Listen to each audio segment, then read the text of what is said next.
ಇವತ್ತೊಂದು ಸ್ಪೆಷಲ್ ಆದ ರುಚಿಯಾದ ದೋಸೆಯ ಮಾಡಿ ತೋರಿಸ್ತಾ ಇದ್ದೇನೆ. ನೋಡಿ ಎಷ್ಟು ಚೆನ್ನಾಗಿ ಬಂದಿದೆ ಅಲ್ಲ. ಖಂಡಿತ ಒಮ್ಮೆ ಟ್ರೈ ಮಾಡಿ. ನಮಸ್ತೆ, ಗುಡ್ ಫುಡ್ ಲಂಚ್ ಚಾನಲ್ಗೆ ನಿಮಗೆಲ್ರಿಗೂ ಆತ್ಮೀಯ ಸ್ವಾಗತ. ಇವತ್ತೊಂದು ರುಚಿಯಾದ ದೋಸೆ, ಅದಕ್ಕೆ ಬೇಕಾದಂತಹ ಚಟ್ನಿ ಪುಡಿ ಮತ್ತು ಸಿಂಪಲ್ ಆದ ಬಿಳಿ ಚಟ್ನಿ ಸಹ ಮಾಡಿ ನಾನಿವತ್ತು ತೋರಿಸ್ತಾ ಇದ್ದೇನೆ. ನೀವಿನ್ನೂ ನನ್ನ ಚಾನಲ್ ಗುಡ್ ಫುಡ್ ಲ್ಯಾಂಡನ್ನು ಸಬ್ಸ್ಕ್ರೈಬ್ ಮಾಡಿಲ್ಲ ಅಂದರೆ ದಯವಿಟ್ಟು ಸಬ್ಸ್ಕ್ರೈಬ್ ಮಾಡಿ. ಹಾಗೆ ನಿಮಗೆ ಇಷ್ಟ ಆದರೆ ಲೈಕ್ ಬಟನನ್ನು ಪ್ರೆಸ್ ಮಾಡಿ ಮತ್ತು ಫ್ಯಾಮಿಲಿ ಫ್ರೆಂಡ್ಸಿಗೆ ಶೇರ್ ಮಾಡೋದನ್ನು ಖಂಡಿತ ಮರಿಬೇಡಿ. ಹಾಗಾದರೆ ಸರಿ, ಹೇಗೆ ಮಾಡೋದೆಂದು ನೋಡುವ. 3 ಲೋಟ ನಾನಿಲ್ಲಿ ಬೆಳ್ತಿಗೆ ಅಕ್ಕಿ ತೆಗೆದುಕೊಂಡಿದ್ದೇನೆ. ಒಂದೇ ಲೋಟ ಅಥವಾ ಕಪ್ಪನ್ನು ಅಳತೆಗೆ ತೆಗೆದುಕೊಳ್ಬೇಕು. ನೋಡಿ, 3 ಲೋಟದಷ್ಟು ಹಾಕಿದ್ದೇನೆ ನಾನು. ಅರ್ಧ ಲೋಟದಷ್ಟು ಕುಚ್ಚಲಕ್ಕಿ, ನಾನಿಲ್ಲಿ ಕೆಂಪಕ್ಕಿ ತೆಗೆದುಕೊಂಡಿದ್ದೇನೆ. ಕುಚ್ಚಲಕ್ಕಿ ಅರ್ಧ ಲೋಟದಷ್ಟು ಹಾಕಿದ್ದೇನೆ ನೋಡಿ. 1 ಲೋಟದಷ್ಟು ಉದ್ದಿನ ಬೇಳೆ ಮತ್ತು 1 ಟೀ ಸ್ಪೂನ್ನಷ್ಟು ಮೆಂತೆಕಾಳು. ಇದನ್ನೊಂದು 4 ಸಲ ಚೆನ್ನಾಗಿ ತೊಳೆದು ಒಂದು 6 ಗಂಟೆ ನೆನೆ ಹಾಕಲಿಕ್ಕೆ ಇಡಬೇಕು. ನೋಡಿ, ಈಗ 6 ಗಂಟೆ ಆಗಿದೆ, ಚೆನ್ನಾಗಿ ನೆನೆದಿದೆ. ಸಾಧಾರಣ ಒಂದು ಸಂಜೆ 7 ಗಂಟೆ ಹೊತ್ತಿಗೆ ನಾನೀಗ ಗ್ರೈಂಡರಿಗೆ ಹಾಕಲಿಕ್ಕೆ ರೆಡಿ ಮಾಡ್ತೇನೆ. ಅದೇ ಲೋಟದಲ್ಲಿ 1 ಲೋಟ ನಾನು ತೆಳು ಅವಲಕ್ಕಿ ತೆಗೆದುಕೊಂಡಿದ್ದೇನೆ. ದಪ್ಪ ಅವಲಕ್ಕಿ ಆದರೆ ಒಂದು ಅರ್ಧ ಲೋಟ ತೆಗೆದುಕೊಂಡ್ರೆ ಸಾಕಾಗ್ತದೆ. ಇದನ್ನು ಸಹ ಅಷ್ಟೇ ತೊಳೆದು ಒಂದು 10 ನಿಮಿಷ ನೆನೆ ಹಾಕುವ. ಈಗ ನೋಡಿ, ಎಲ್ಲವನ್ನೂ ನಾನು ಗ್ರೈಂಡರಲ್ಲಿ ಹಾಕಿ ರವೆ ಎಷ್ಟಾಗುವವರೆಗೆ ರುಬ್ಬಿ ತಂದಿದ್ದೇನೆ. ನೋಡಿ, ರವೆ ಎಷ್ಟಾದರೆ ಸಾಕು, ತುಂಬ ನುಣ್ಣಗಾಗೋದು ಬೇಡ. ಇದು ನೋಡಿ, ಹಿಟ್ಟನ್ನು ನೋಡುವಾಗಲೇ ನಿಮಗೆ ಗೊತ್ತಾಗ್ತದೆ ರವೆ ಎಷ್ಟಿದೆ ಅಂತ. ದೋಸೆ ಚೆನ್ನಾಗಿ ಬರ್ತದೆ ಹಾಗಿದ್ದರೆ, ತುಂಬ ನುಣ್ಣಗಾಗೋದು ಬೇಡ. ಇದಕ್ಕೀಗ ಉಪ್ಪು ಮತ್ತು ಒಂದು 2 ಚಮಚದಷ್ಟು ಸಕ್ಕರೆ, ಬಣ್ಣ ಚೆನ್ನಾಗಿ ಬರಲಿಕ್ಕೋಸ್ಕರ ಸಕ್ಕರೆ ಹಾಕೋದು ಆಪ್ಷನಲ್. ಬೇಕಿದ್ದರೆ ಹಾಕ್ಬೋದು, ಇಲ್ಲಾಂದರೆ ಹಾಕದೆ ಸಹ ಇರಬಹುದು. ಇದೀಗ ತುಂಬ ದಪ್ಪ ಇದೆ ಗ್ರೈಂಡರಲ್ಲಿ ನಾನೀಗ ರುಬ್ಬಿದ್ದು ನೋಡಿ. ಹಾಗಾಗಿ ಇದಕ್ಕೆ ನಾನು ಗ್ರೈಂಡರ್ ತೊಳೆದ ಸಾಧಾರಣ 1-1.5 ಲೋಟದಷ್ಟು ನೀರನ್ನು ನಾನೀಗ ಹಾಕ್ತಾ ಇದ್ದೇನೆ. ನೋಡಿದ್ರಲ್ಲ, ತುಂಬ ದಪ್ಪ ಉಂಟು ಇದು ನಾನು ಗ್ರೈಂಡರ್ ತೊಳೆದ ನೀರು, ಅದನ್ನು ಹಾಕಿದ್ದೇನೆ ನೋಡಿ. ಈಗ ಸಹ ಅಷ್ಟೇ ಒಂದು ಸಲ ಮಿಕ್ಸ್ ಮಾಡಿ. ತುಂಬ ದಪ್ಪ ಇದ್ದರೆ ಸ್ವಲ್ಪ ಹಾಕ್ಕೊಳ್ಳುವ. ಕುಚ್ಚಲಕ್ಕಿ ಹಾಕಿದ್ರಿಂದಾಗಿ ಹಿಟ್ಟು ಸ್ವಲ್ಪ ತೆಳುವಾಗಿ ಇಡಬೇಕಾಗ್ತದೆ. ತುಂಬ ದಪ್ಪ ಇಟ್ಟರೆ ಸಹ ಚೆನ್ನಾಗಿ ಉಬ್ಬಿ ಬರುವುದಿಲ್ಲ ಹಿಟ್ಟು ಮರುದಿನಕ್ಕೆ. ಪಾತ್ರೆ ಸಣ್ಣದಾಯಿತು ಅಂತ ಹೇಳಿ ನಾನೀಗ ದೊಡ್ಡ ಪಾತ್ರೆಗೆ ಇದನ್ನು ಹಾಕ್ತಾ ಇದ್ದೇನೆ. ದೊಡ್ಡ ಪಾತ್ರೆಗೆ ಹಾಕಿ ಚೆನ್ನಾಗಿ ಮೇಲೆ ಸ್ವಲ್ಪ ಗ್ಯಾಪ್ ಇದ್ದರೆ ಚೆನ್ನಾಗಿ ಉಬ್ಬಿ ಬರ್ತದೆ. ಅದಕ್ಕೋಸ್ಕರ ನೋಡಿ, ಈ ರೀತಿ ಚೆನ್ನಾಗಿ ಒಂದು 5-6 ನಿಮಿಷದಷ್ಟು ಚೆನ್ನಾಗಿ ಮಿಕ್ಸ್ ಮಾಡಬೇಕು. ಹಿಟ್ಟು ಸ್ವಲ್ಪ ದಪ್ಪ ಇದೆ, ಸ್ವಲ್ಪ ನೀರು ಹಾಕಿ ಇನ್ನೊಂದು ಸಲ ಚೆನ್ನಾಗಿ ಮಿಕ್ಸ್ ಮಾಡ್ತಾ ಇದ್ದೇನೆ. ನೋಡಿ, ತುಂಬ ದಪ್ಪ ಕಾಣ್ತಾ ಇದೆ ಅಲ್ಲ. ಸಾಧಾರಣ ಒಂದು 1/4 ಲೋಟದಷ್ಟು ನೀರನ್ನು ಹಾಕಿದ್ದೇನೆ ನಾನು. ಇವಾಗ ನೋಡಿ, ಇದೇ ರೀತಿ ಒಂದು 5-6 ನಿಮಿಷ ಚೆನ್ನಾಗಿ ಮಿಕ್ಸ್ ಮಾಡಬೇಕು.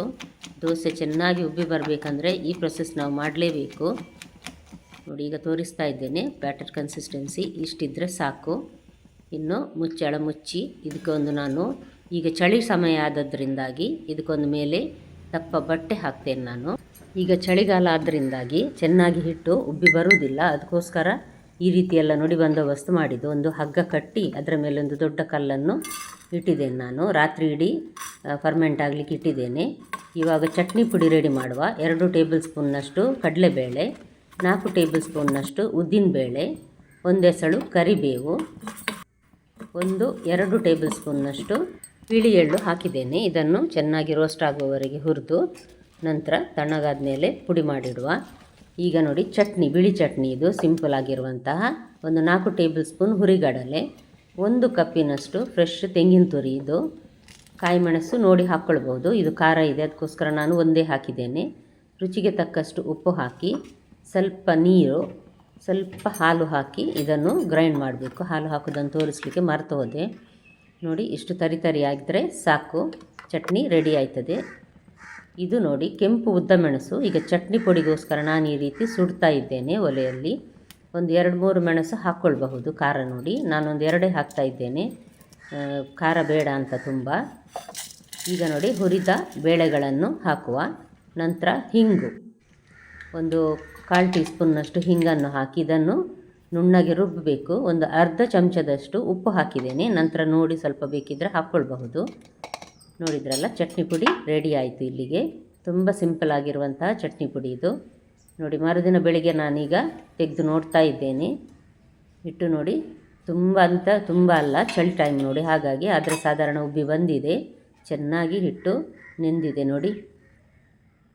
ಇಷ್ಟು ದಪ್ಪ ದೋಸೆಗೆ ಬೇಕಾಗ್ತದೆ. ಇದಕ್ಕೆ ಮಾತ್ರ ತುಪ್ಪ ಬಳಸಿದರೆ ತುಂಬ ಒಳ್ಳೆಯದು. ಹಾಗಾಗಿ ನಾನು ತುಪ್ಪ ತೆಗೆದು ರೆಡಿ ಮಾಡಿ ಇಟ್ಟಿದ್ದೇನೆ. ಕಾವಲಿ ಚೆನ್ನಾಗಿ ಕಾದಿದೆ. ಈಗ ತುಂಬ ತೆಳು ಸಹ ಅಲ್ಲ, ತುಂಬ ದಪ್ಪ ಸಹ ಅಲ್ಲ, ಆ ರೀತಿ ದೋಸೆ ಹಾಕಬೇಕು. ಇದಕ್ಕೆ ಲೋ ಟು ಮೀಡಿಯಮ್ ಹೀಟಲ್ಲಿ ಈ ದೋಸೆಯನ್ನು ನಾವೀಗ ಬೇಯಿಸಬೇಕು.